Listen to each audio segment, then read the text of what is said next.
Šodien dodam starta šāvienu progresīvo sarakstam gaidāmajās Saeimas vēlēšanās. Mūsu trīs galvenās prioritātes būs ekonomikas un industriālās attīstības politika, kur mēs piedāvāsim risinājumu, kur Latvija koncentrē atbalsta resursus mūsu strateģiskajiem sektoriem.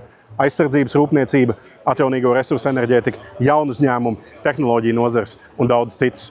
Mēs turpināsim iestāties par dzīves, dārdzības un ienākumu nevienlīdzības mazināšanu.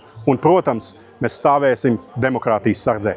Mēs vēlamies, lai Latvija būtu neatņemama daļa no Eiropas, neatņemama daļa no Eiropas Savienības, NATO. Mēs vēlamies dzīvot atklātā telpā un nekad nepieļaut Latvijas slīdēšanu austrums vai populisma apskāvienos. Mēs arī vēlamies, lai jaunieši, kas iegūst labas izglītības ārzemēs, atgrieztos šeit Latvijā, strādāt interesantus starptautiskus darbus, veidot šeit ģimenes, iekopt savu pirmo mājokli un kopīgiem spēkiem būvētu gaišāku Latvijas nākotni.